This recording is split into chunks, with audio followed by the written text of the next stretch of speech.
Hi there, welcome back to the Joy of Civ. My name's Christian and I'm your host. Well, this is another somewhat unusual episode of the Joy of Civ. Normally I do slow, relaxing civilization gameplay, but with the release of Civ VII, this is I guess you can call it a review, my early thoughts on the game. I feel like I've barely scratched the surface, so this isn't going to be a comprehensive review, but just kind of my early takes on what I've seen so far. So I did get the Founders Edition, which gave early access to the game. So I've been able to play a little bit over the past few days. I've only played through the Antiquity Age in a single game, and then other ones I've just kind of played around with different, game mechanics, and also just enjoying exploring the map and building out cities and towns and the various things you're able to get into in the Antiquity Age. And honestly, I think there's a lot to like. I've enjoyed the game. I've enjoyed all of the functionality that's present, and I've enjoyed the look and feel of the game, the map, the buildings, the units. Everything just looks so fantastic. Really, really well done on the graphics side of the game. I will say the user interface has received a lot of I think probably rightful hate in various comments and reviews and stuff. But to me, it's not that bad that it's like I'm not going to play this game. I think I've seen those kind of reactions, and it's nowhere near that for me. I look forward to the improvements, but I think if the game was super well polished on the interface, but it didn't have a really immersive look and feel, I'd be a lot more concerned. It really seems they put in the effort and the time into just making the game look beautiful, which it does.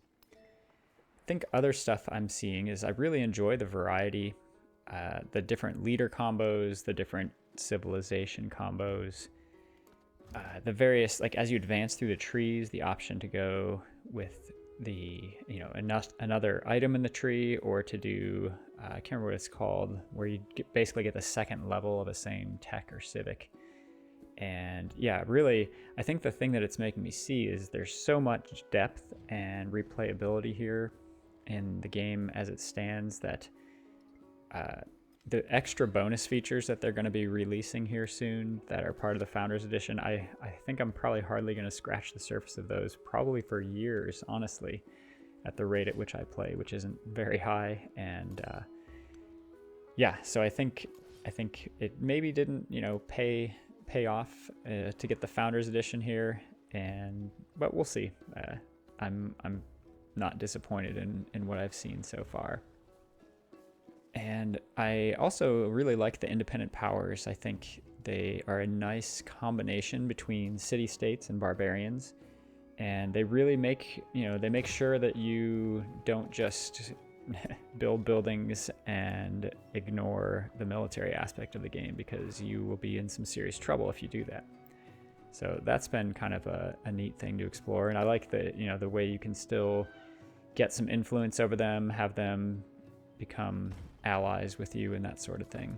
I think diplomacy overall is pretty nice in the game too. I appreciate the way that it plays out, where if you have the influence, you can join someone in what they're proposing. Otherwise, it's basically more profitable for them than it is for you, and that seems like kind of a nice balance. And then if you want to turn someone away, that also costs some influence. So basically, if you want to influence the world, if you want to influence relationships, you have to be focusing on gaining that diplomatic influence. So it kind of makes sense, and I think it plays out nicely.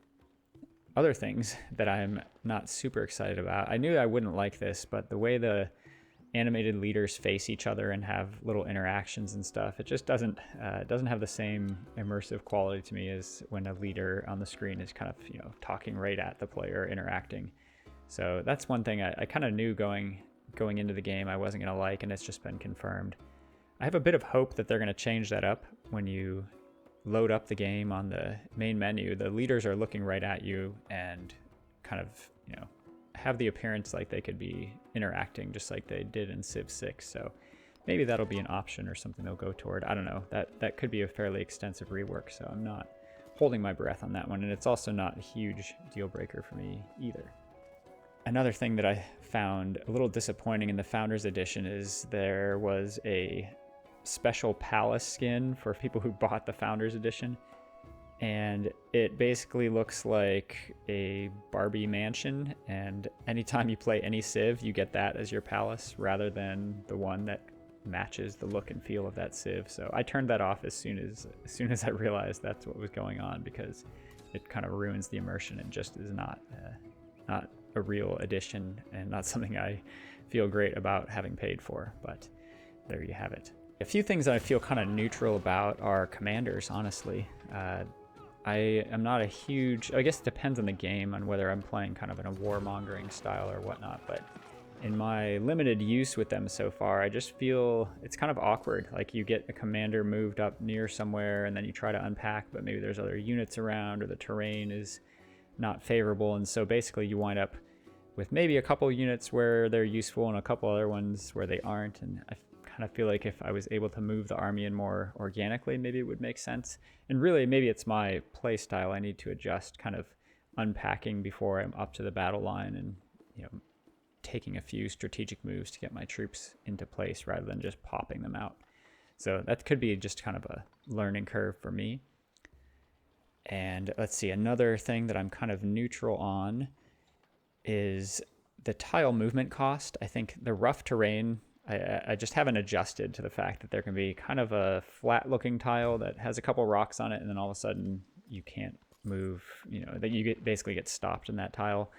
So that's just something I think I need to get used to. And then I think I'm not super thrilled with the voiceover content. It feels kind of minimal when the game is launching and you get sort of a one sentence description of the civilization that you're playing as. It just feels a little anticlimactic as opposed to the really nice voiceovers at the start of the game for Civ 6. Although I will say the game loads really fast, so, you know, if there was more voiceover content, I probably wouldn't be listening to it that often because the game's just ready to play more quickly. So I've appreciated that. I've appreciated the stability overall of the game. Now I have a decent computer to play it on, and so, you know, that helps, but it's not like any sort of top-end gaming computer, but yet it's been pretty stable. So I'm pleased with that. I will say, stability-wise in multiplayer, the desyncs are a real thing still, and that's unfortunate. So I guess, you know, hopefully they work that out. I don't know if I have hope that they will, though. It's been, you know, Civ 5, Civ 6, the same kind of issue, and that's pretty disappointing now after, you know, these couple iterations in the series where I've enjoyed playing multiplayer with my sons, and, you know, you get to a point in the game where the desyncs just really break the immersion, break the flow, and just honestly slow down what's already a slow game. So I hope they get that fixed, but we'll see. In any event, I guess my suggestion would be, if you haven't gone for it yet and you are, you know, looking for a new style Civ game, one that plays differently really than any other ones, and almost, I mean, my take is it's going to feel like three separate but connected games with the way that the eras work out, or the ages. The Antiquity age certainly felt like it was playing out like a complete game, in my opinion, and maybe that kind of comes from having played around with Old World too, where there's kind of like a slower, steady move through a certain type, or, you know, a certain area of history. So I feel like there's a variety of things that are kind of inspired by Old World in this game. The look and feel, honestly, maybe, you know, it's nicer, it's more polished, but I think they went for a similar art style. I think the narrative events are another place where I think they took inspiration from Old World. So anyway, if you haven't checked out Old World, that would be another one I would suggest putting on your list if you're into the Antiquity age play, especially, because that's all you get with Old World, but you also get a lot of other depth. But anyway, this is not an Old World review. This is a Civilization VII review, and I say go for it, get the game. Don't get the special deluxe or Founders Edition. There's going to be so much content to play with just in the base game, I think you'll be satisfied with that. Unless you just, have a ton of time to play Civ and you just want to play everything, in which case, do what you want. But my suggestion is, in these early days, the base game is going to have a ton of replayability, and that's probably enough. So I look forward to putting together some gameplay videos and sharing them out here pretty soon. But in the meantime, I hope this review has been helpful. I hope you enjoyed the countdown series that I put out, giving you a look at the games on my shelf here and what came along with them. I'm still a little bit bummed I won't have a Civ 7 box, but it's not the end of the world. And actually, I'll show you, I do have one thing related to Civ 7 that I can hold in my hands. All right, so when they announced the game and put out some of the artwork, I actually ordered a few little, I guess, kind of like photo prints of the different game box art. So I don't know, not a huge deal, but it's kind of cool. The images that they put up online were pretty high resolution, and so you can get some decent little printouts. So maybe I'll put one of these in a tiny frame and set it up, and it'll make me feel glad to have something that I can put beside my Civ boxes. But in any event, let me know what you think of Civ 7, and as always, play to explore. Thanks for watching.